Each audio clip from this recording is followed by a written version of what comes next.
Welcome to the Spawn Chunks, episode number 68 for Monday, December 2nd, 2019. My name is Joel Duggan, and joining me, as always, is my friend Jonny, but you likely know him better as Pixel Riffs. Good day, sir. Hello! We've already been talking for about half an hour, Joel. It might not seem that way to some of you, but the render distance, the pre-show, we talked for a while about No Man's Sky and Pokemon and the various things that we wish could be better about both, but the fact that we're both kind of enjoying them. And if you want to listen to that, of course, you can get the extended conversation at patreon.com/thespawnchunks. Before we get into today's episode, by the way, quick programming note. Because December is the holiday month and we're going to be taking a break over Christmas, we're only going to be having 3 episodes in December. This one that you're listening to now, December 9th, is going to be our Chunk Mail Dispenser episode, because otherwise we wouldn't get to do one. And December 16th, because that's the Monday after the release of the Buzzy Bees update, we are going to be focusing on that primarily, presuming there is a lot of stuff to talk about, which I think there will be. So just to keep you guys in mind, there are going to be no episodes on, I believe, the 23rd and the 30th of December, and we should be back on January 6th with an episode after that. Just keeping you guys in the loop. So I know what I have been up to in Minecraft this week, but I don't know what you've been up to, because you've been super busy, and we actually haven't spoken since I think maybe the last podcast, with the exception of a couple little quick notes on Discord. So like, what have you been doing in the game, man? It's been a busy week, and largely because I've been waiting for thunderstorms. My main project last week was a charged creeper head mob farm. A charged creeper mob head farm. So I set up a creeper spawning platform with trapdoors overhead so that you only got mobs of a certain height spawning. Ignored the spiders. The creepers I kept in a tank and name tagged one by one.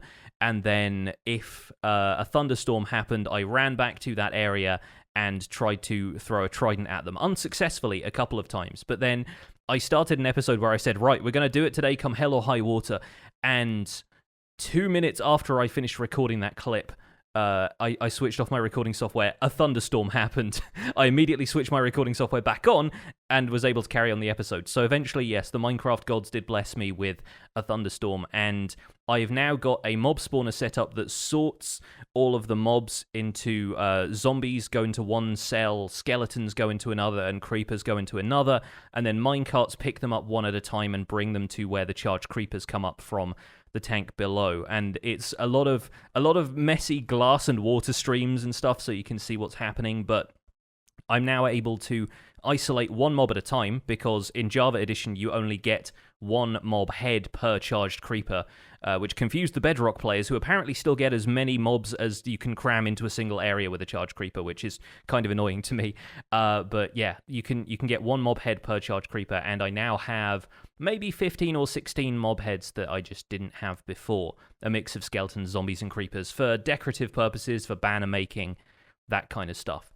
And now I'm moving on to something that is basically purely in the opposite direction. The farm side of things was technical and gameplay mechanics focused. My new project is a ski resort, and I've talked about this previously. I only ever went there to go out and build this contemporary-looking house in the snow biome. It's a massive snow biome that covers probably a few thousand blocks in the northern part of my world. And I've always thought, I'm going to come back here in winter when the weather kind of inspires it a little bit and people are interested in, skiing and that kind of stuff. And I'm going to build custom mountains here, and I'm going to have a nice little cozy alpine resort town there, and just, terraforming ahoy and a lot of building. So I started that yesterday and completed the video for today with a kind of entrance roadway. So I'm moving from a medieval kind of style thing into a more modern style of building.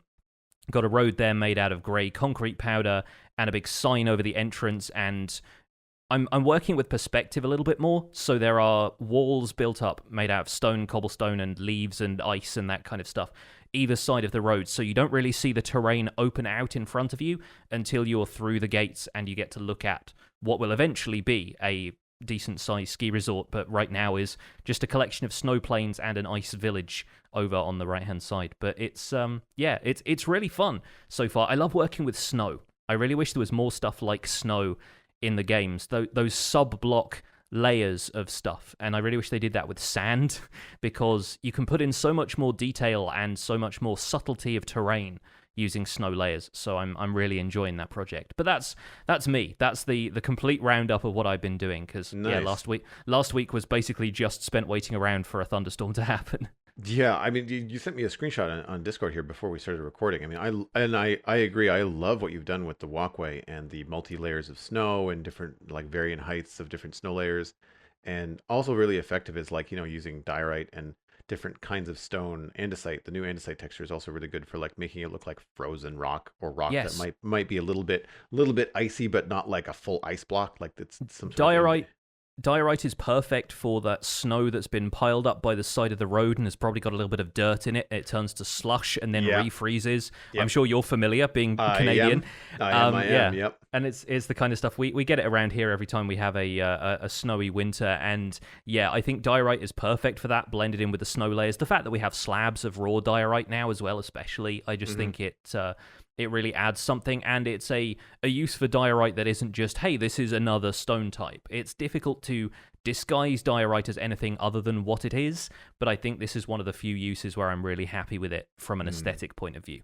Something I miss about the custom texture pack that we had on Realm of Vastin for Season 3 when I was building in that snowy biome was the various levels of andesite, diorite, and cobblestone that all really went very well together. And then so diorite was a little bit cleaner and a little bit whiter, and so it really like seamlessly went from like gray to white. There was like this nice gradient that you could work with. And I agree. I think I just mentioned on the stream the other day that being able to do sand in layers would make desert builds like much cooler. And deserts themselves could be much better looking. Yeah. If you had like proper dune formation in deserts, Yeah. it'd be really nice. Once I got past the initial entrance on your screenshot, though, like my gosh, it's a really pretty biome. Like it's not. I'm gonna say like it's not Minecraft wonky. Like the hills seem to be pretty smooth. There's snow on everything. There's lots of spruce trees everywhere. Like it really feels appropriate, for what you're building. And the cool thing about snow plains that I've found is that you don't see a great deal of variety, or the variety isn't as visible as it is if you're trying to build in a plains that's bordered by, a mountain biome and a swamp and various other things. The grass color changes, the terrain changes. You've got to do a lot of evening out if you want to work on a large scale if you're using regular sized default biomes. And snow plains, they have variety of terrain, they have forests, they have mountains, but everything is the same grass color. It looks more uniform because it's all covered in snow to begin with. The composition of the terrain is pretty much the same, and it's only really interrupted by those icy rivers, which are still very much in keeping with the theme of the area. Mm-hmm. So for large-scale projects in a world that doesn't have large biomes enabled by default, it's actually kind of perfect. And so I imagine this project getting quite large in terms of its scope, just because the biomes all around it are effectively the same thing. Nice. And dark wood just looks so good in contrast with the white snow. Yeah. Like it just anything that can add a little bit of a warm texture to it, like dark oak and spruce logs, is just going to be, it's instantly going to pop out. The same goes for the spruce leaves. Just even putting down a little bit of a sort of darker green texture in there really contrasts well with all of the snow and dirt everywhere. And yeah, you can create some very effective landscapes with very little variation in materials, I found. Nice. The wall I've built is really just, natural stone and cobblestone with a bit of andesite thrown in here and there. Yeah. It's not complicated. It's just textured and subtle in places, and I think it works really well. Yep. And now that we've got campfires, like I'm behind on your series, but I mean I'm looking forward to catching up and watching this because I think I can see chimneys with Yes. warm fires going inside, and again adding to that kind of like wintry ski lodge feel. One Cool. of the challenges is really going to be lighting it up in a way that still has that cozy glow of you search for ski resort town on Google and you get loads of pictures that are taken basically at night, and there's all of these kind of like lovely warm orangey glowing lights coming out from all of these lovely wooden shacks and chalets, and you feel like this very inviting sense of it. In Minecraft, of course, replicating that means leaving a lot of areas unlit, which means mob central. So I'm having a hard time reconciling I need to light this place up versus I don't want to melt all of the snow layers because those are really important for the aesthetic of the area. And so that's going to be part of a challenge, I think. But Do snow I'm layers not block mob spawns? I don't know if they. I think the single snow layers don't. I think because if you're walking in them, you're still on the block below them. I think it's only as you start to layer them up below, like Right. above just one layer, that's maybe when they start to block mob spawns. But even then, I'm not certain. And layering everything in the area up above 2 snow layers is just going to be a bit of a pain. Well, yeah.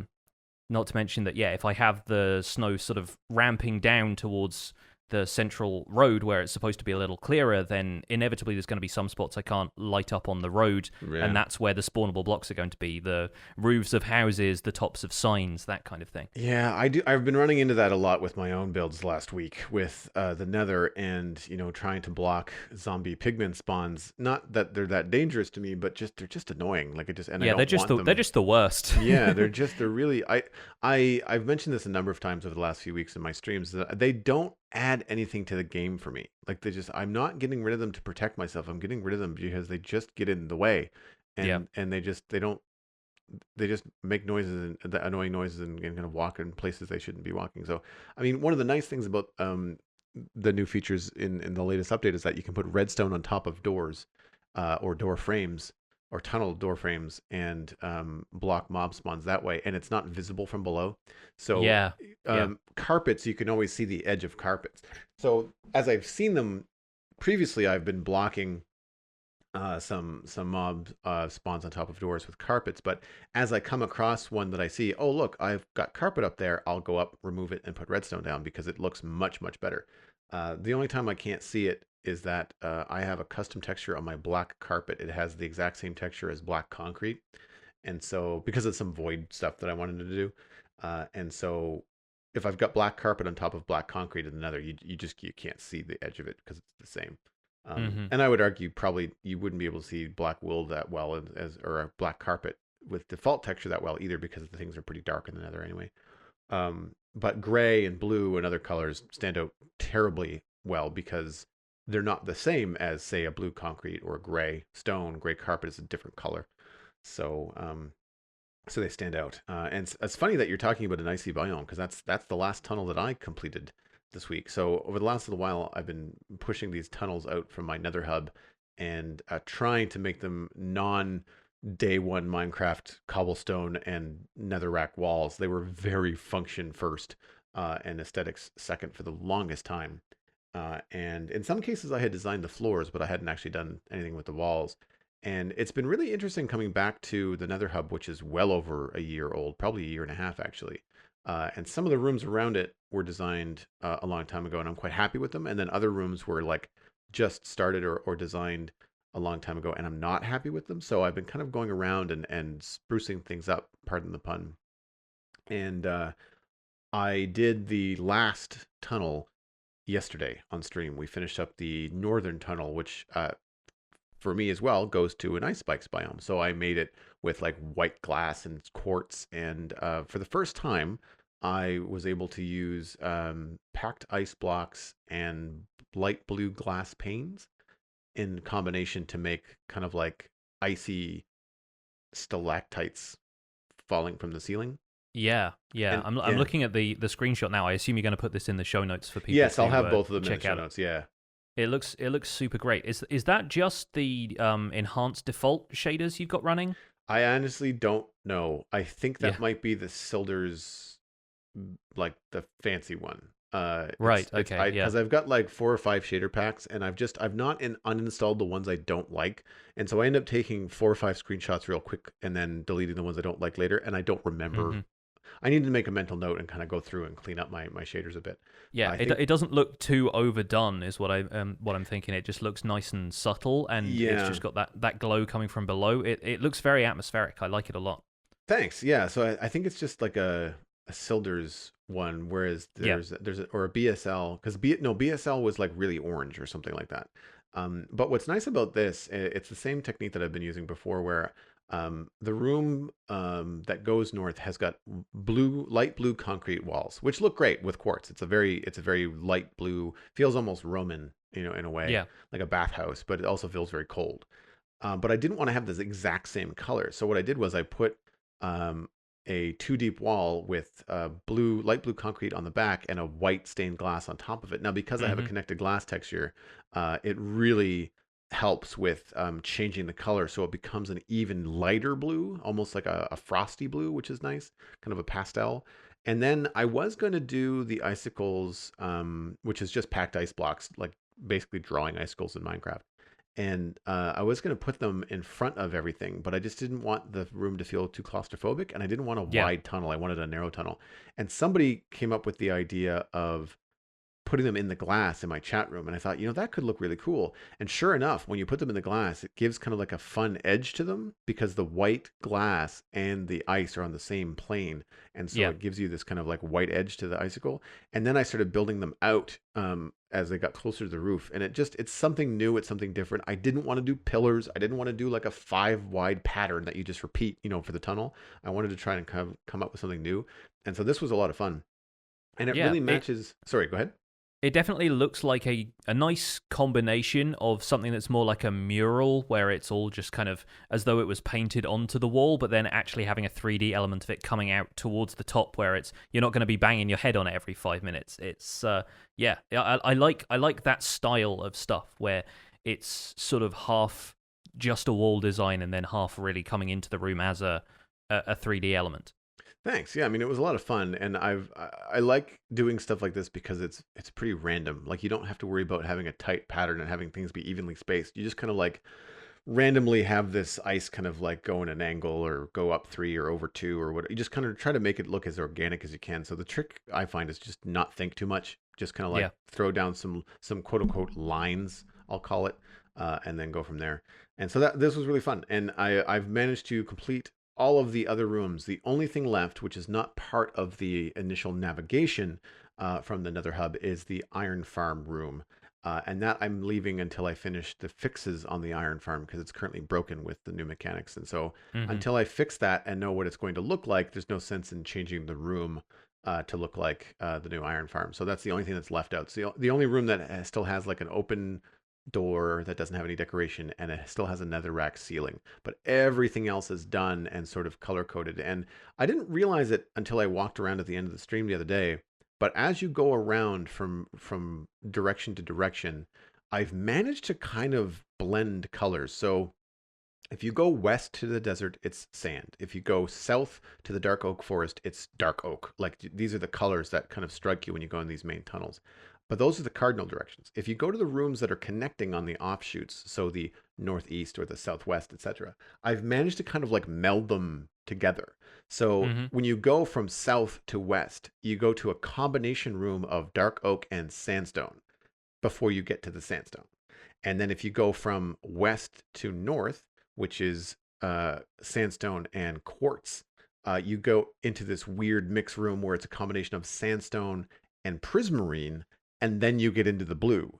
And so it Right. Yeah. gradually takes you around. So if you decide to not go in the Nether hub and run around in circles, you actually start to see the color shift from like yellow to yellow and brown, and then from brown to brown and gray, and then from green and gray to I guess one of them is a utility tunnel, so it's a little bit more gray, and then it switches over to white and blue, and then blue and turquoise, and then back to sandstone again.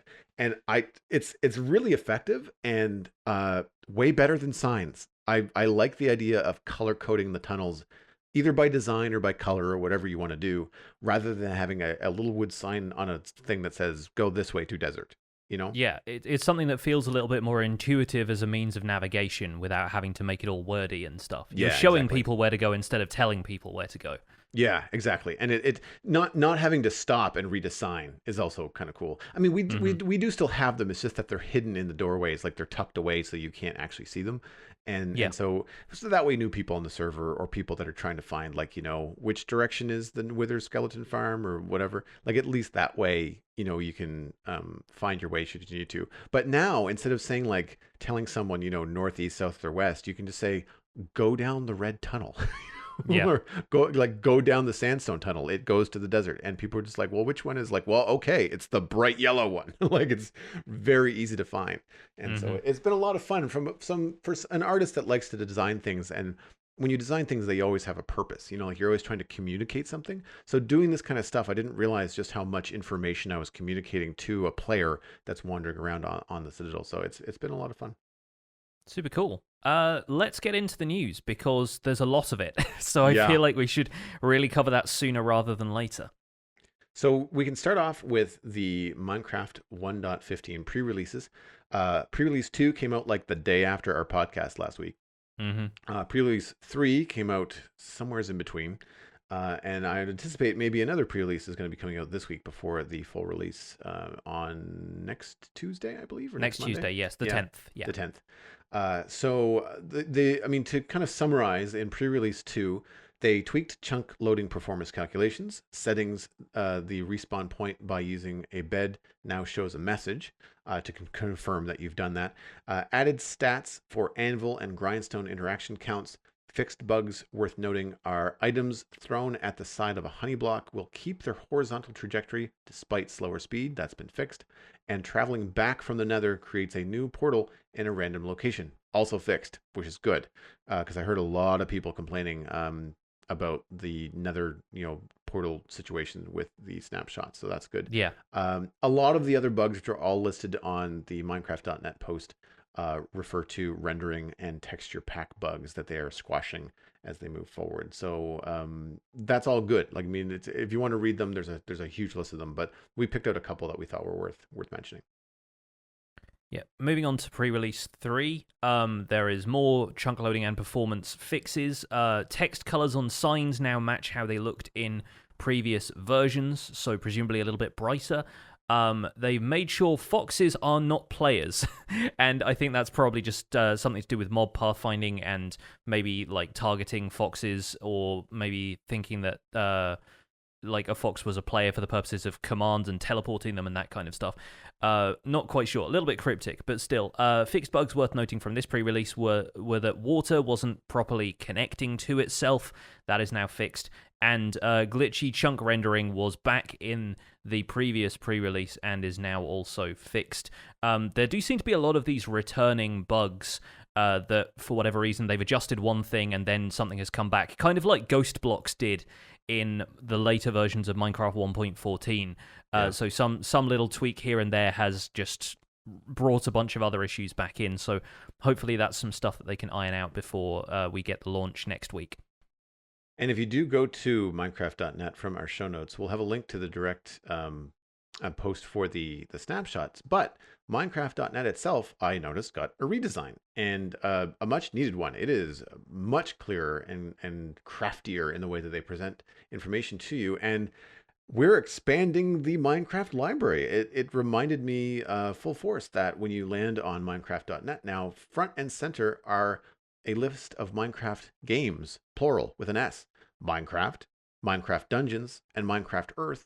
And unfortunately, hidden behind the sideways scroll is a fourth listing for Minecraft Education Edition. And if you go to the games at the top, they list all four without a scroll. So they're obviously pushing the various versions of Minecraft and the different games that are coming out. So that's exciting, and reminded me that we've got a release date for Minecraft Dungeons, I believe, in April. So April 2020. Nice. So that's going to be super cool. News and stuff is just a little bit further down on a ticker, very similar to what it was before, but I think again cleaner, easier to see what you might be looking for, and then on down the line to different things. Something that I did notice when I was exploring, however, is that when you go to the community page, there is a link for Minecraft streaming, and when you click on that, you'll get links to either Minecraft streams on Mixer or Minecraft streams on Twitch. And they're just simple links that take you to the game listing. It's no different than if you went to Twitch and just searched for Minecraft to find out who was maybe streaming that day. And I think it's interesting that they have these links prominent on the Minecraft.net page. I think it's speaking to what they know is that it's one of the top games being streamed around the planet right now, which I think is great. Yeah, and also quite cool of them to link to Twitch, considering they're owned by Microsoft and so is Mixer. Yeah. So they're still kind of clearly acknowledging the majority of people are going to be finding Minecraft streams on Twitch, but here is a little kind of side glance at our own property as well. Well, I mean, bottom line, more eyes on Minecraft is more eyes on Minecraft. It doesn't really matter whether absolutely. it's YouTube or Mixer or whatever. Yeah. Yeah. Moving on, we have another snapshot, but not one for the Buzzy Bees update. It's another combat update snapshot, which was released on Reddit on Thanksgiving, on last Thursday. There are a lot of different changes here, a lot of which will be more valuable to people who play PvP regularly. I'm not going to go into all of them here because I don't quite know how to pass some of these. It might be a bit more relevant to you than it is to me. But I thought I'd drag out the highlights for us as PvE players and for anyone else who wants to go and check out this that hasn't already. The link, of course, will be in the show notes. The highlights for PvE players are that arrow accuracy has been increased, which is basically technically decreasing the uncertainty value of which direction an arrow would go, so they're a little bit more accurate now. They've added an option to disable using shields when crouching in the accessibility menu, which was a parity thing with Bedrock, where that's how you use shields, but I think a lot of Java players pushed back on that and said, we already use shields a certain way, why have it both ways, basically. Tridents can now be shot from dispensers. Tridents with loyalty that fall into the void will now return to their owners, and tridents with impaling now deal enchantment damage to all mobs that are in water or rain. Those three are trident behaviors that were all on Bedrock, and with this combat update snapshot are being brought over to Java as well. Aside from that, snowballs now stack to 64, which I'm putting in the PvE column simply because it's much easier to craft a lot of snow blocks if they stack with more than 16, so you can craft more than 16 at a time. So yeah, there's a lot to unpack here. As far as the combat snapshot goes, I think the trident parity changes are really excellent.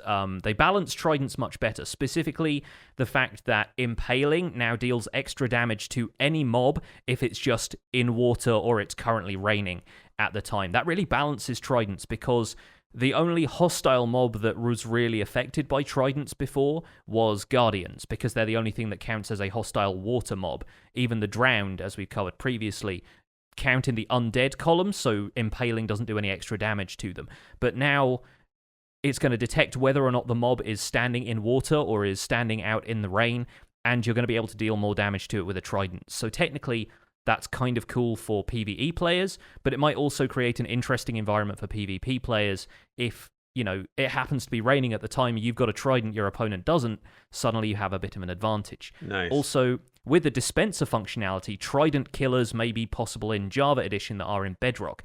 This is something that people have brought up on several of my survival guide videos at this point. Why don't you create an AFK mob farm where a trident is killing stuff for you?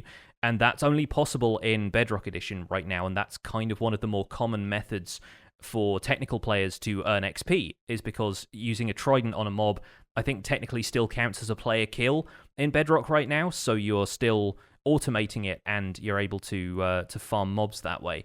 So it might be possible to do that in Java, but at the very least, it adds the dispenser functionality, which might be useful for a whole variety of other things. Yeah, I mean, I'm thinking, like, what if your mob was being dropped into water so that the trident would do more damage to the mob?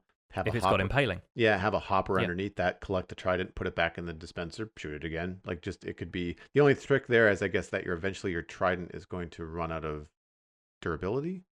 Yes, presumably. But I imagine there would be ways around that. And if you have a stack of tridents, which people often do on Bedrock Edition, I expect they're kind of 10 a penny at that point. So it's something you'd really need a drowned farm for. Yeah, exactly. But then you could have like a self-sustaining drowned farm if you were collecting tridents from the drowned and then also pumping some of them back into the system. Like you could... Exactly. Yeah. No, that's a really cool idea. I like when things like this that are meant to be PvP changes also kind of spin over into PvE and farming. I think that's a really cool note. I also liked the thing about tridents being thrown into the void coming back, which is nice. Oh, yeah. It sounds to me like in order to get loyalty to work on a trident, it's like the code first needed for it to impact a block. But of course, it doesn't do that when it goes into the void. It just disappears. Yeah. And so I think a lot of people that want to use the tridents in their end exploration will probably enjoy that. Because I would imagine that would be a good tool to use against a shulker, like a good weapon against a shulker. For me, I don't use tridents. I only have the one, and I've used it maybe once to go, oh, okay, that's what it feels like to throw it. But I've just never really bothered with them because they don't have as much, I guess, impact for me as a player. as they would in other situations. But now that some of these changes are coming, they might kind of rise the ranks a little bit. Yeah. The default attack range, I noticed, had been decreased by a half block to 2.5 blocks.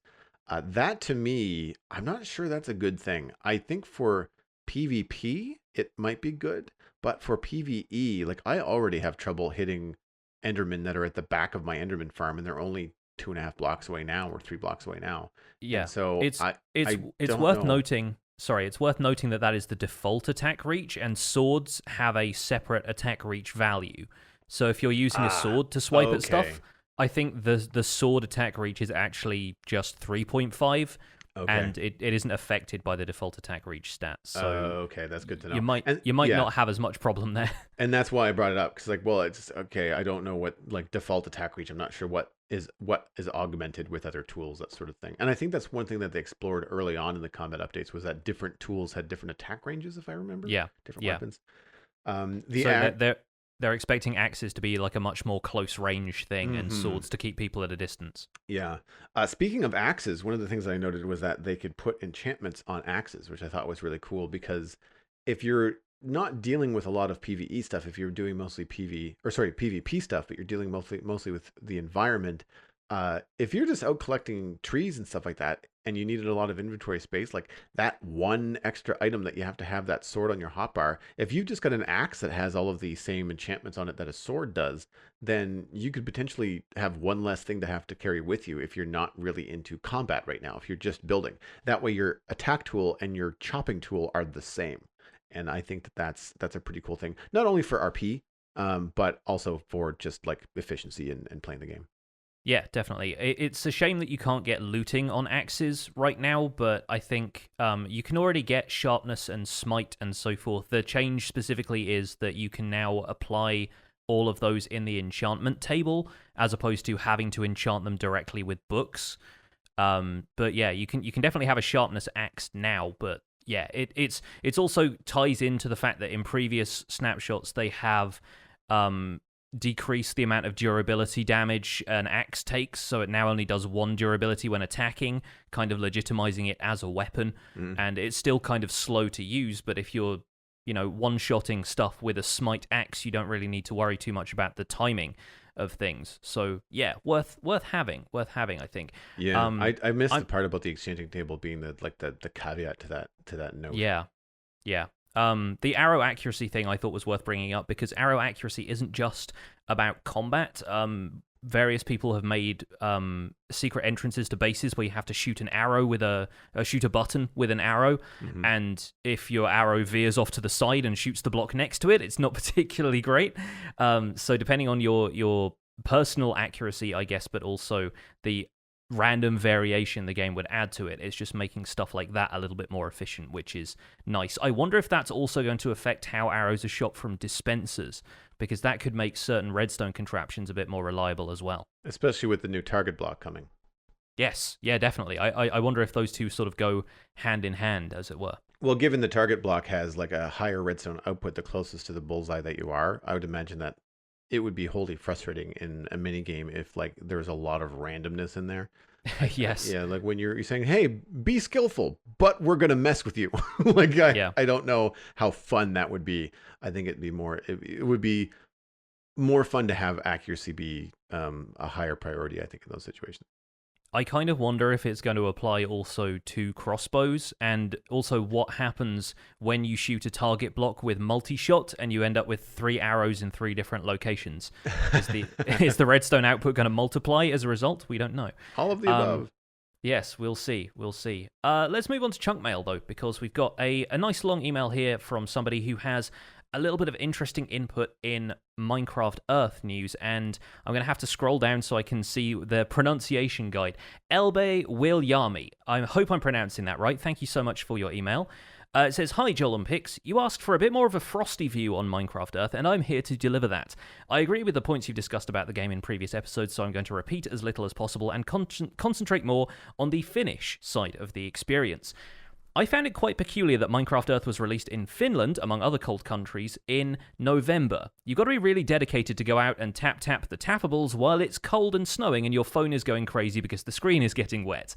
On top of that, you haven't felt anything with your pinky in 15 minutes since using a touch surface and wearing gloves don't match too well. That mental image aside, I've actually really enjoyed playing Minecraft Earth. I'm currently saving up my rubies and resources for a bigger build plate and a clock tower build. You talked about Minecraft essential builds in the last episode, and a clock tower is definitely high on my list of essentials. In my opinion, the app is great, but it has two major hiccups. Number one, these types of games, like Minecraft Earth and Pokemon Go, have the feature/flaw that they're fun to play in areas which are more densely populated, which Finland is not. I myself am lucky enough to live fairly close to a town centre and can walk in circles in my flat and collect tappables, but my friend 5 kilometres away has a hard time collecting the same resources. Then there's also the fact that adventures happen quite far away. That wouldn't be such a problem without hiccup number 2, battery. I have an older phone, so when it gets cold enough, it has a hard time clinging onto battery life while doing nothing. I can play a solid 5 to 10 minute session of Minecraft Earth without a power bank before the screen just goes black. With that battery usage, I don't see myself playing it outside without a portable charger. In conclusion, though, Minecraft Earth has a lot of potential.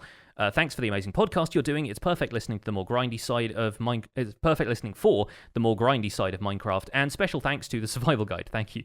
I got back into Minecraft this year after last playing in alpha. I'm excited for the coming soon bees and bugs, but most excited about the beds we now have. Have a great week, Elbe Wilyami. Thank you so much for that considered approach. And it's nice to hear that having the two flaws that you mentioned, which I think are really quite large, in that you can't find stuff without going a certain distance while it's cold and wet outside, and that your battery dies. You're still being very forgiving about the app having a lot of potential, I think. Yeah, I noticed that the other day. I was going to play Minecraft Earth on the way home from the gym, and I could not because I forgot to update it before I left the house. So when I opened up the app, it just said, "Oh, hey, you need to download this 128 megabyte update." It was like, "Oh no, Yeah, I'm not yeah. doing that right now." And then I closed the app, and my phone shut off. I was like, "What?" And so I don't think it was the app that crashed it. I think it was just a cold day. I was at the bus stop, and I don't have a case on my phone. So an iPhone, specifically being aluminum, is a rather decent conductor of temperature. And so when the phone gets cold enough, it just shuts off. It doesn't matter what I'm doing. I could be doing nothing. Yeah. And I can watch my phone go from 30% to just off. And from what I can gather is the sensor just thinks that the battery is empty because it can't read it because it's frozen. So when it comes to Minecraft Earth and battery performance and temperature stuff, the reason why I haven't played Minecraft Earth is because it's been chilly out and miserable, and I just haven't had that urge. That doesn't keep me from playing it in the house. I don't have any tappables near me. Everything seems to be just out of reach in a frustrating sort of way. Yeah. My building is not that large that I can walk up and down the hallways and try to get closer to tappables. Yeah. But I just, for whatever reason, I just haven't taken the time to unlock that next build plate and even play on my coffee table, which I could do. And that to me, I think it's less about the performance, because I mean, I could plug it into the wall if I really wanted to. So it's not battery because I'm home. For me, I think it's the small screen. It's not the experience that I wanted. I would think that, and I would be curious, now that we have some Finnish perspective, I wonder if anybody is using Minecraft Earth on an iPad, like a big, or no, we'll say iPad tablet, anything that has like a 9 to 12 inch screen. I'm wondering what that experience is like compared to a phone. Yeah, I've been playing with an iPad at home because I have an iPad that is I have a Wi-Fi enabled one, but not a 4G enabled one, so I haven't been able to go out and about with it. But I've been using that to capture any footage where I'm building on a build plate, because the battery life is enough to sustain it for up to the half hour required to build these 8x8 tutorials I'm doing. And the experience of it is much the same, really, as it is on an iPhone. Obviously, the bigger screen is more helpful when you're building stuff on build plates. It's much less that you have to worry about being precise with where you're tapping, because the canvas is larger, as it were. But the problem I have found is that the interface hasn't been rescaled to match the larger resolution of the iPad. And so when you're working with stuff like the crafting or smelting inventories, you have the crafter sort of section of the GUI takes up half the screen. The other half of the screen is like a scroll of 3 or 4 different recipes before you have to keep scrolling, and they just haven't resized that to take advantage of the fact that there is much more screen real estate available. And obviously it's an iPad, and they release one iPad version that has to meet the full range of devices, and mine is one of the larger iPad models, but it's still, yeah, I feel like there are some aspects of it that could be resized. Even just like a drag to resize bar would be kind of helpful there. But Yeah, that's yeah, unfortunate. That's an oversight because having a larger screen for that kind of experience is going to be essential, I think. yeah, and it is really nice, to be honest. It's quite comfortable to build with, and with it being a newer iPad, it's actually got quite a reasonable battery life. So Yeah. I'm a lot happier playing on that than I am on my phone. The problem being that I can't really take it out of the house unless I have guaranteed access to Wi-Fi. That said, I have been playing Minecraft Earth much less over the last week or so, mostly because the weather's been bad and I haven't had the time, but also because right now, aside from the fact that they've recently added seeds in the game so that you can farm, there's less need to go out and collect stuff when you have most of the available resources. And until they add more building blocks to the game, I don't see myself going around town tapping on stuff and acquiring loads and loads of, stone and that kind of stuff, because I've got all of the stone I could reasonably need if I'm only building within a 16 by 16 area maximum. I also didn't get to go and claim my Jolly Llama because when I went to go up to my friend's house for the weekend, all of the trains to London were not running from Brighton. So it was the only option we had really was to get a bus that was going to take twice as long. So I didn't go to the Jolly Llama exhibit after all, but those are going to be released to everybody as of December. So fairly soon we should see an update to the app which will include those, and you'll just be able to get them walking around in the world. We hope. We will see. Nice. Well, you had the idea to do a Village and Pillage retrospective for our main topic this week, and I think it's an excellent opportunity to take a look back at Minecraft 1.14 before 1.15 Yeah. comes out next week. So, what were your thoughts in terms of this? Like, how did you want to kind of like start the conversation off? Well, it's interesting because I don't think 1.15 is going to be particularly heavy on content. We know that it's going to be relatively light in terms of features and it's mainly bug fixes. So I feel like we're still going to be playing 1.14 once 1.15 comes out. You know what I mean? Like the village and pillage aspect has changed fairly fundamental things about the game, like villagers and so forth. So I feel like to kick us off, like we are really going to be continuing to talk about these features going forward, and I feel like even the full potential of some of them hasn't quite been tapped into yet, perhaps even because the mechanics have been changing since 1.14 Prime came out. We're now on 1.14.4, and a lot of stuff looks very different. So let's talk a little bit about what changed. First of all, 1.14 had a kind of disastrous first release simply because of the amount of chunk rendering issues that were present. And it quite quickly became noticeable that there were a lot of bugs with this version, which I feel like is really what 1.15 is seeking to correct and to kind of improve upon going forward. That said, the features were really quite interesting to start diving into, and I feel like, off the top of my head, villager workstations and villager trading in general are really the standout to me. Certain trades are really useful. I haven't smelted glass for months because librarians trade it, and I can give them 1 emerald and they give me 4 glass. And right now, because of a bug, unfortunately, I can do that as many times as I want during the workday hours of a Minecraft day. So I can acquire a few shulker boxes worth of glass as long as I've got enough emeralds to trade.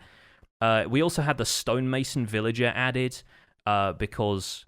that was a really great addition, I think. Quartz trade is great. Being able to save all of the raw quartz that you harvest from the Nether and just buy quartz blocks from stonemasons feels like a really good addition to the game. I was hoping for renewable quartz in the form of some sort of mob, and instead we got it as a villager trade, which was a direction I wasn't expecting them to go. So that's pretty cool. How do you feel about villagers, the villager experience in general as of 1.14? So I haven't spent a great deal of time with villagers, and I think in some respect it has to do with the fact that I'm very much playing endgame on a server that's 2.5 years old, and have not needed to utilize villagers for things like mending books and things like that. Because of the changes coming with 1.14, I took the time to trade a bunch of stuff with the existing villager trading hall that we had designed on the Citadel. And which no longer works, of course, because there's no profession blocks. And what profession blocks are in there were very quickly added, probably next to the librarians, just for the people that wanted to get those extra books. Yeah. And we haven't put any time or effort into changing anything because of the fact that we knew it was going to change again with 1.15. So I've been waiting for the dust to settle on villager trading. I haven't gone through and done like the emerald farms and getting like stacks and stacks of glass and stacks of quartz. I probably should have, but for me, I just like it wasn't really a big priority. Although I'm starting to run pretty low on quartz now. Um, I like the addition of the traits. I like the new trait interface. I like the new villager textures. Like, I mean, all of it points towards, I think, a better way to deal with villagers compared to what we used to have to do Yeah. in terms of trading with and unlocking them and stuff like that. I like the fact that it introduces new game mechanics where then emeralds become more valuable and then maybe an emerald farm is in your thing. Like, I mean, it snowballs into a bunch of really cool to-do list things for people that want to go down that rabbit hole, which I think is fantastic. I really like the idea of the profession blocks. I think that it adds quite a bit when the pathfinding is working. Now that they've refined it a bit, um, having the experience of going to a new, we'll say Taiga village for the example, and seeing that the blacksmith is next to the smithing block, which is in their house or in front of their house or something. I think I have that right. I think that's the right villager in the right block. Yeah. It's difficult because that's one of the blocks that doesn't have any functionality right now, but outside of being a profession block. And so that sort of stuff I think really adds a lot of immersion to the villages. It makes them feel more important and more, I'll say, individual, even though it's not the case. But like that kind of impression as a player is cooler. It gives them more of a role. You kind of know what you want to do, and then can inspire builds. Like if you want to build a really cool looking blacksmith build, then you could potentially bring a villager to it and add a blacksmith profession block and have that villager be your blacksmith. You can go there for Yeah. trades. You can do all that kind of stuff.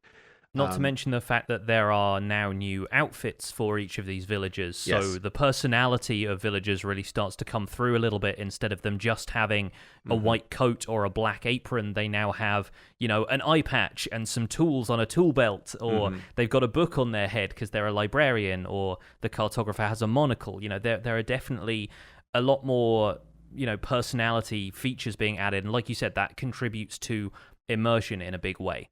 And if you were someone that wanted to do some custom textures, then it just opens up a bunch of different things to very easily go in and change those textures into something that you want to represent a butcher or, a cartographer or a librarian, that kind of thing. I mean, like you could do all kinds of really nerdy stuff. You could make the librarian look like Harry Potter if you really wanted to. Like this really like there's stuff like that I think is really nice for the people that like to tinker a little bit more.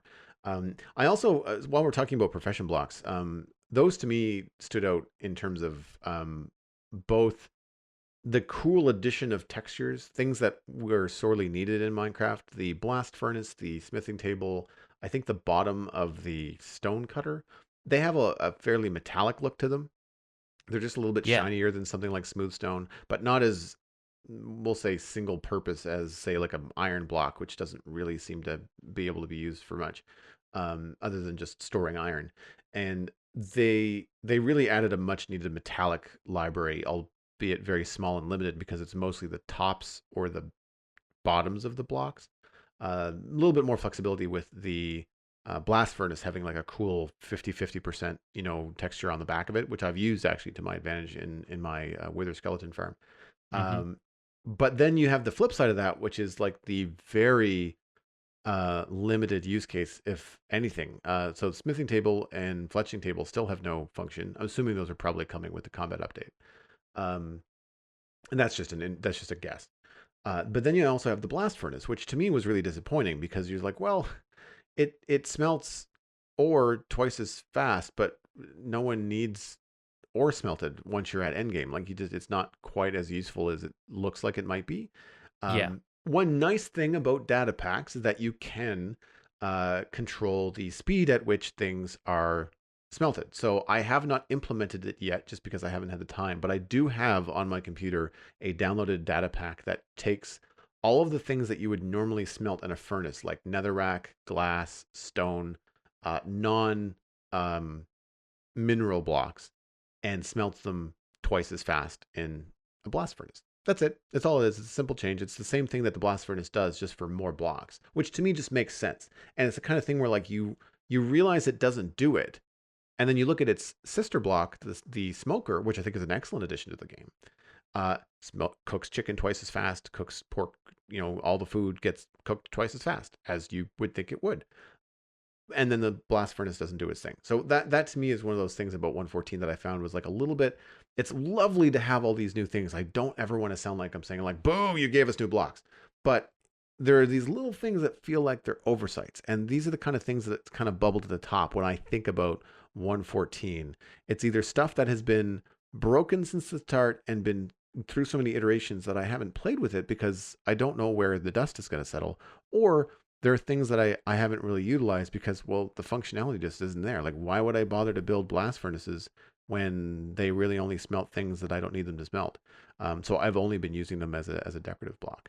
And the answer is you put them in your Wither skeleton, yeah, fortress farm. That's yeah, the exactly. somehow become the prevalent use for blast furnaces. Yeah, and I don't mind that they're expensive. Like, I mean, if you want to give us fancier blocks and you make them harder or more interesting to craft, I won't say harder, but like give them a unique crafting recipe, then that means that I have to have more iron, I have to have more stone or slabs, or I can't remember the blast furnace off the top of my head, but it's a pretty pricey block if you want to use like hundreds of them in a build. And so that to me I think was something I didn't mind. Like I was like, okay, well, cool. It means I have to be a little bit more crafty, pardon the pun, in terms of the resources I gather and what I dedicate to furnace blocks, because I think I ended up mixing them with regular furnaces because I realized quite quickly how expensive the whole build was going to be if it was nothing but blast furnaces. With regards to the profession blocks and some of the things that you think might be missing from, say, the Village and Pillage update, anything stand out to you? I don't know. I mean, obviously, aside from the smithing table and the fletching table, I think most of it seems fairly complete to me at this point. You've hit on blast furnaces, which are definitely my other sticking point. And we had things like additional stairs and slabs. Thinking of other building blocks, we've had all of the stair and slab variants. I say all, a lot of the stair and slab variants of other stone materials and a few things that were missing there. We've got walls of various kinds now as well, but there are, of course, still some gaps. We will famously talk about cracked stone slabs not being a thing. There are also things like polished walls of granite, andesite, and diorite aren't a thing, to my knowledge, and yeah, there are definitely a few which are missing, but then the ones that we do have now, I think, are a vast addition, and more so than you might expect. Just having natural stone slabs and stairs has transformed terraforming for me. Terraforming is so much improved because we have more than just cobblestone or smooth stone slabs to work with now. And you can create some really interesting effects that way. My ski village entrance roadway is an example of that, where I've used just natural stone and cobblestone because I have the option to do that, because natural stone has slabs that allow for that subtle height variation you would expect from natural terrain. Mm-hmm. So I find, like you said, there's some obvious things that are missing. For example, I mean, I know you mentioned smooth stone. I know what you mean, but for the literal net out there, smooth stone stairs don't actually exist, and they should. We've got smooth stone blocks. We've got smooth stone slabs. There's no smooth stone walls, but there's also no smooth stone stairs. Just the straight up stone has got all those variants, and I'm really surprised that they didn't add that kind of stuff in there when they went through, we'll say, quote unquote, all of the stone and added these different variations. They've taken the time to add stone stairs and slabs and smooth stairs and slabs to sandstone and red sandstone. There's a lot of different variations that you can do there. I really like the smooth sandstone, by the way. It's akin to using natural stone stairs in terms of sculpting a build and making it look like it's chiseled out of one piece. I really quite like that effect. It's also a nice break in any kind of heavy texture. A lot of the sandstone blocks are chiseled or have lines in them, and using a smooth sandstone block is a nice break for your eye when you're designing something. But then we have things like endstone bricks that have stairs and slabs and walls, and I have yet to see any of the people that I follow use them. So it's one of those things where, like, you took the time to put that in there, and I appreciate that there are probably some people out there that love their endstone and are very happy to have it, but those were added, and then these other small little things are overlooked, like cracked stairs and slabs, like polished versions of those walls. Polished versions of walls would be awesome in terms of, like, andesite and granite and stuff. And that reminds me, speaking of like some more of the polished and finer stuff, One of my favorite additions that I've used to great effect in Village and Pillage are campfires Yes. and lanterns. Those are really cool. Still think lanterns should be able to be attached to the side of things. That to me is a little bit, again, one little teeny thing that seemed like an obvious add that isn't there.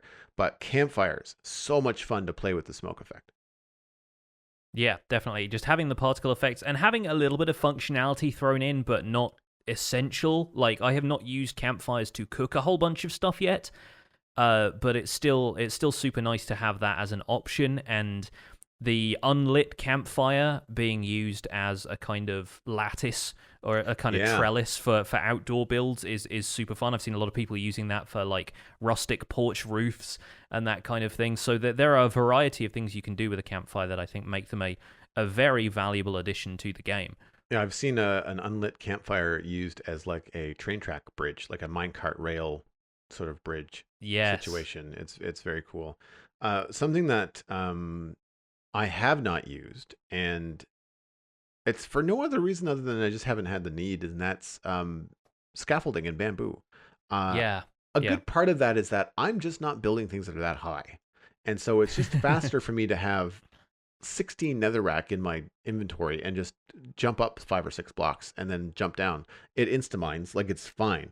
But I'm also not building anything that's more than like 10 blocks tall. Like, the ceilings in my nether tunnels are not like 30, 40, 50, 60 blocks away. My nether hub was built 2 years ago. So and that's a huge build, but I didn't have scaffolding at the time, so I wouldn't have thought to use anything like that. I I have a custom texture pack on my scaffolding. When I have tried to use it, it creates a small hole in the top of it, so it's less obtrusive when you go through it. It doesn't like flash your screen with mesh texture, which I think is great. But again, I haven't built anything super large. I may change my tune when we move on to do like a modern city build, which is on the slate in the Citadel server. And when I start building skyscrapers that are 90 blocks tall, well, maybe I'm going to change my tune about scaffolding.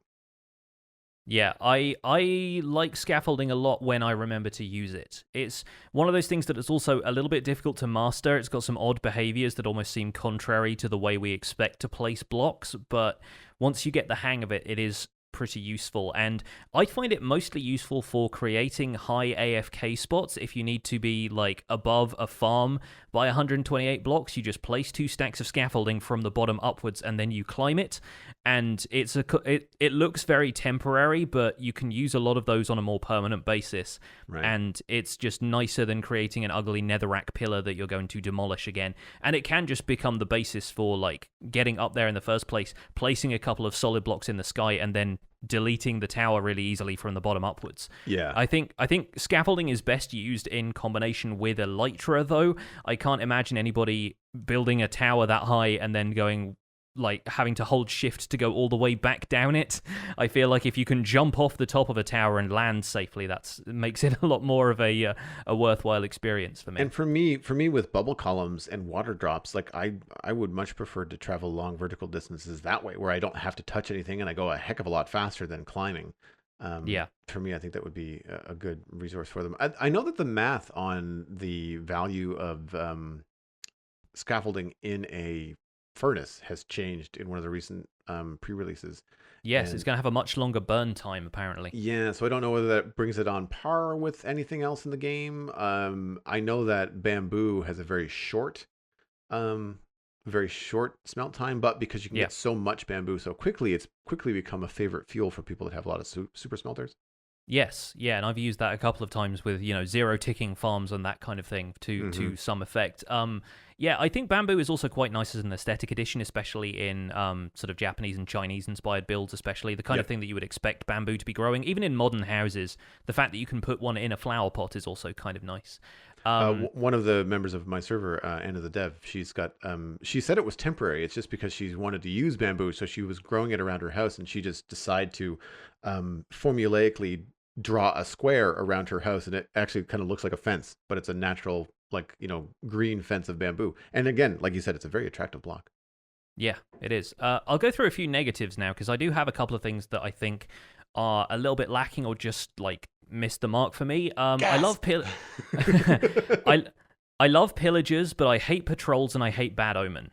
I Yep. really wish pillagers were limited to their structure in the same way that guardians are, because Yes. patrols have caused chaos for me numerous times when I'm anywhere near villagers, and you're stuck in this stalemate where you want to be able to kill the entire patrol, but the pillager captain can't be killed because then you would immediately trigger a raid and more of them would show up. Yep. I feel like that just disrupts gameplay too much for me, and I would really like to see that reined in. I know they have removed, like, they have had mechanics in the past where patrols wouldn't spawn too close to villages. They've removed that in favor of just reducing the number of patrols that appear in any biome, but they still turn up more often than not, and I really dislike having them there when I'm trying to just get a villager trading hall going or a villager breeder or something like that. Yep. With that said, raids, when you actually want them, are a fun challenge. They are rewarding to an extent. You get emeralds, you get totems of undying. You can farm those now in combat-focused ways instead of either trading with villagers for emeralds or going out, raiding woodland mansions for totems of undying. And that's created some really interesting atmosphere within first the PvP community and also server communities like Hermitcraft, which is currently having a bit of a PvP, or not really PvP, that's sort of indirect contest to see who can stay alive for the longest, and everybody is now carrying around a totem of undying that they bought. So yeah, it kind of encourages people to use those features a little bit more, where previously they were more like treasure items, and I'd never really considered using a totem of undying just because of how rare they were. Right. Creating a raid farm for me was a worthwhile experience and was actually kind of fun, and I know people have come up with absurd raid farms that exploit the distances between villages and the player and where Bad Omen kind of triggers in order to spawn a ton of waves at once, and effectively you can farm tons and tons of emeralds in a very short space of time with those. So that's really interesting. It's an interesting manipulation of the mechanics that, as far as I know, are still staying intact in 1.15, so it might be worth looking into if anybody wants to score a high amount of emeralds. Are pillager outposts still an effective way to farm emeralds? They kind of are, yeah. You can't get emeralds from the pillagers themselves, so it's really about converting those into a raid farm. But that's what I did with my raid farm. And yeah, you get emeralds specifically from evokers and vindicators, so you basically have to have those present in order to turn it into any kind of emerald farm. But once you've done that, it's worth doing. And I think in Bedrock Edition, pillagers do occasionally drop emeralds, but as far as Java Edition is concerned, they don't. Which I think might be an interesting addition to their loot tables if it was, but then that would just make the incredibly intense pillager raid farms all the more lucrative for people. Speaking of pillagers, I think crossbows are disappointingly skippable. Yes. They really didn't add anything that bows didn't do already, aside from maybe multi-shot, but then multi-shot sort of disappoints because it's not something that you can really judge particularly well. Like, if I've got 3 mobs right in front of me, I'm much more likely to be able to swing a sword at them than fire off a multi-shot crossbow and have to reload. And if you have 3 mobs a little bit of a distance away from you, you're not going to be able to line up a shot so that it hits all 3 of them with any kind of regularity enough to make multi-shot worth it, unless you are much more skilled in crossbow use, I guess.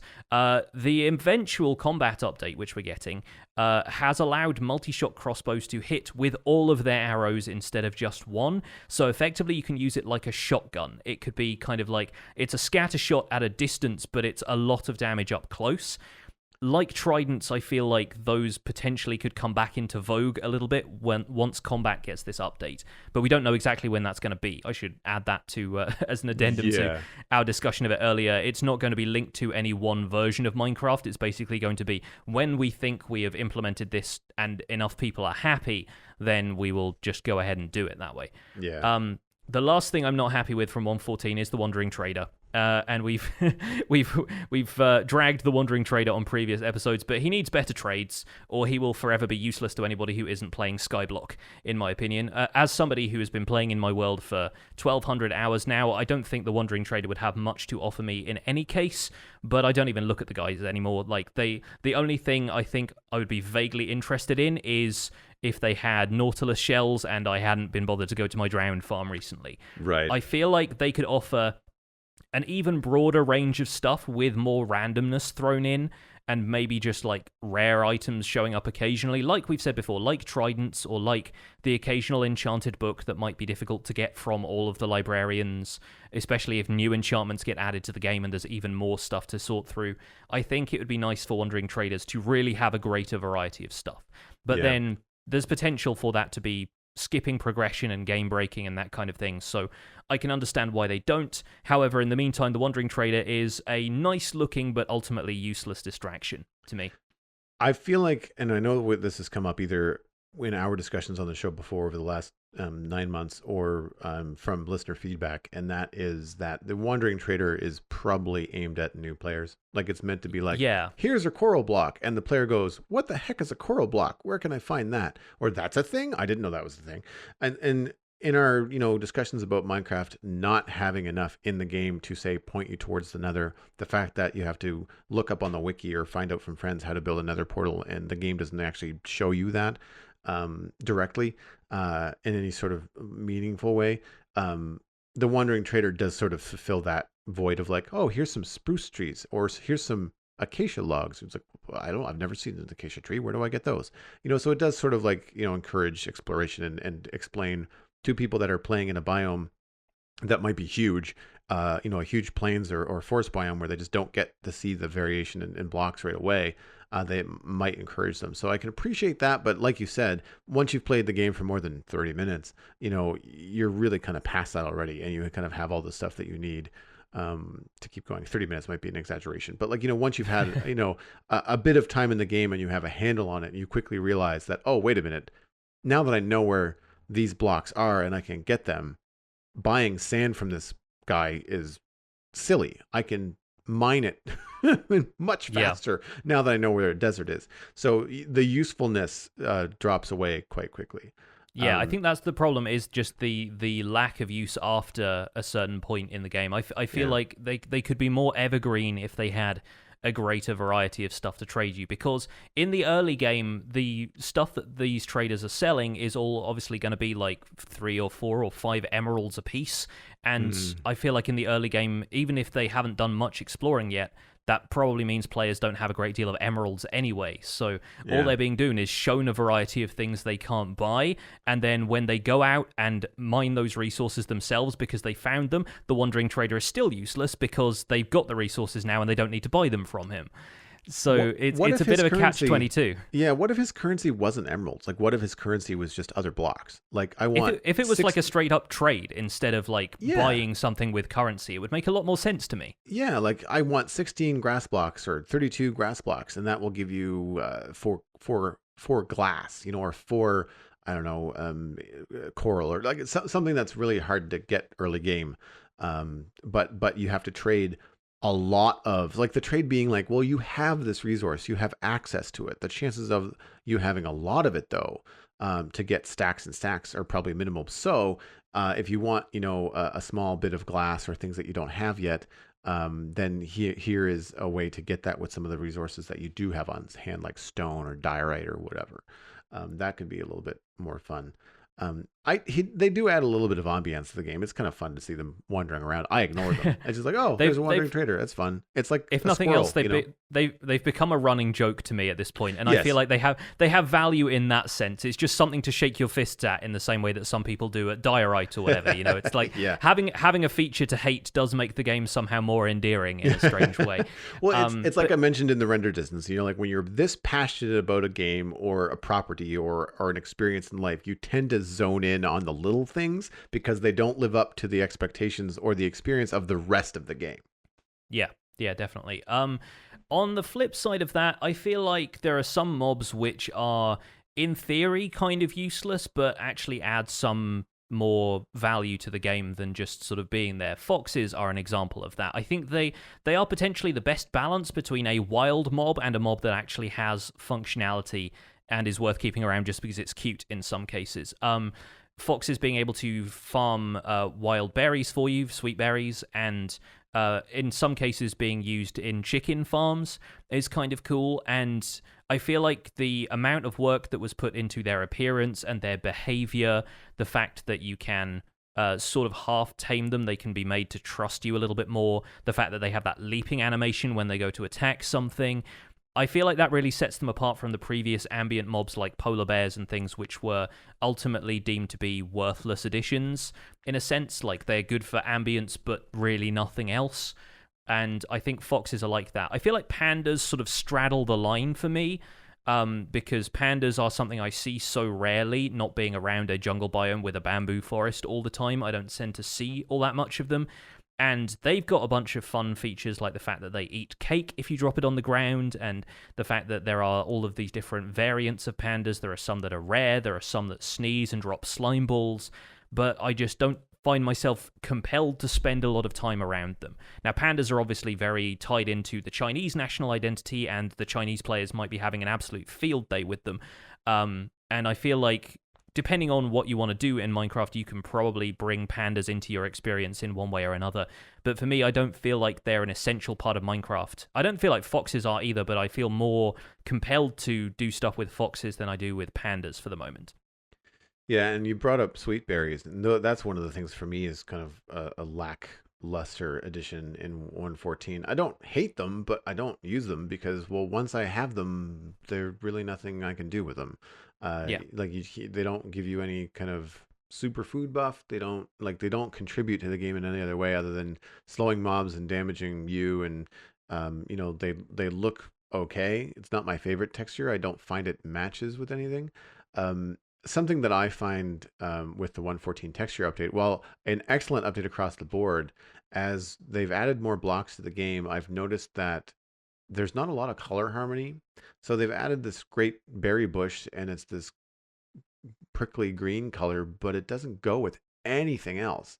And so it's really hard to kind of integrate it into builds and not have it stand out like a sore thumb and not make it look like it just doesn't belong. And so I don't use it that much, in addition to its functionality not being very high. So I feel like there's some, we'll say, unity, or I'm trying to think about there's some harmony I think that has to happen with some of the new additions across the board. And they've surprised us in the past. Like Mojang has surprised us with like, well, here's what we're telling you we're adding to this update. And then on release, there's stuff we just didn't anticipate. Right. And so I'm hoping that that's the case this time around. For me, the bigger, I think, we'll say glitches accurately in 114, my bigger complaints are performance related. I didn't Yeah. notice it as much for a while because I was playing on the Citadel by myself. But in terms of multiplayer servers, we are getting a ton of ghost blocks. Like I'm talking ghost blocks every 20 minutes, Yeah. depending on what I'm doing in the Nether. I'm really seeing a lot of player location lag or rubber banding, and I'm talking 15, 20 blocks. Like I will go through a doorway, down a hall, and then zoop, be back to where I started. Mm-hmm. And it's very off-putting. And I mean, you just kind of accept it as like, well, it's not hurting me.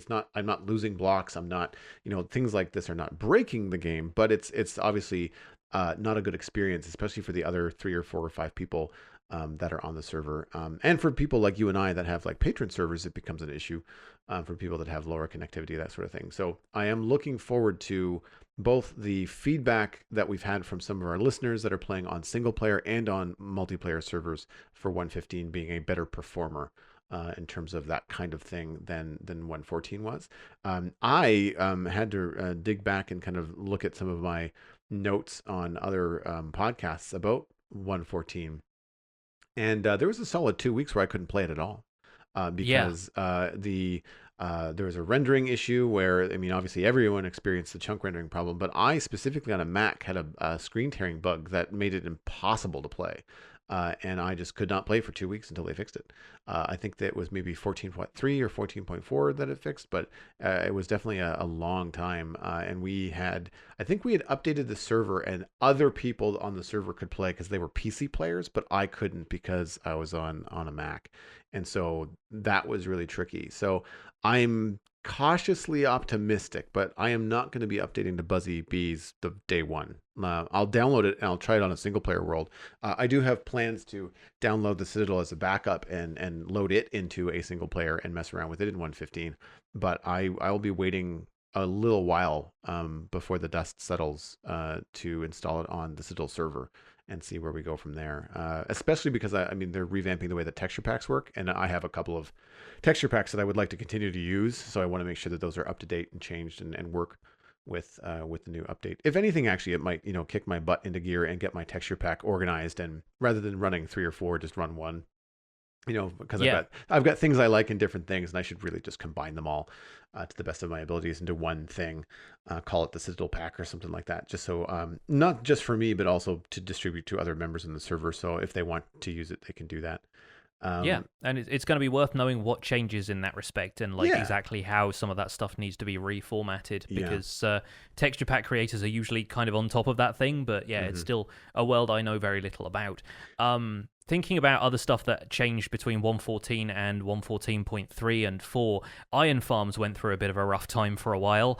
I think that was one of the takeaways from the technical community, at least for this version, is that villager mechanics changing meant that a lot of existing iron farming infrastructure just completely broke, and a lot of people were just trying to figure out the best ways of farming iron with the mechanics that we had. And then eventually I think we're coming out of it stronger as a result, because the developers and the technical community now have a more open channel of communication where they can go back and forth on different solutions to the problems, and ultimately we've ended up with what I think is a much improved system of iron farms, where you have 3 villagers, 1 zombie. That's a minimal amount of entities producing iron golems pretty regularly, and I think ultimately a more accessible way of farming large quantities of iron for the average player compared to the sheer amount of effort that you had to go through to build, Tango Tech's Iron Titan or anything like that. So while iron farming has gone through a lot of permutations and a lot of the community's efforts in the past are no longer relevant to the current game, it is now a situation where the average person can sling together an iron farm and is probably going to have a better time doing it. So while that was a bit rough for a while, much like the rendering issues people were having early on, I think we've come out of that with a better solution than we had previously. And my experience with Minecraft, I want to be clear too, in that light, from 1.12 with the color update, World of Color update, the trajectory has been up. There has been some dips, but overall, I feel like we always seem to land in a better place than we were before. I've not messed with villager trades because I'm waiting for the changes to be finished before I put any great effort into that, because of how problematic villagers are to move around and deal with. But I feel like the way that we trade with villagers now, even when this bug that we have this infinite trade is fixed, I still think it's better than the way that they were traded with before. I think it encourages more creative ways rather than just like, well, the only way to do this is to put them all in single cell sort of situations and do it that way. It's a lot more fun, I think, and provides a better message too. Overall, I think, textures and blocks and all these new things, it's always a step up. The only time that I feel pulled back by my opinion of Minecraft and the development direction that it's taking is that you have these great strides and this onward upward trajectory in terms of the game and its development, but then you have these obvious things to the player that are missing, like we talked about with the blast furnace, or a slab texture that you think really should have been in there because they covered everything else. And it's the kind of thing where you're just like, that's really obvious, why did you miss that, when all of this effort has been made to make this, upward trajectory and have all these other things work together. And I think that's kind of like where I stand on it, is that the major parts of 1.13, 1.14 going forward, and what we're looking at with 1.15, bees look really fun. Like, don't get me wrong. I know we haven't talked about it much today because we're going to be talking about it in a couple weeks, I'm sure. But I feel like that kind of stuff is all positive for me. It's just that there's these little things that kind of feel, like I said, so obvious that kind of, they don't taint it. They just kind of, it's like someone poking you in the ribs and be just like, hey, you remember this? This isn't here. And he's like, oh, darn it, I was distracted by the cool new villages. And then you reminded me that this thing doesn't work the way that I want it to. They're nitpicky, but they stand out because of, I think, how obvious they are to the player. Yeah.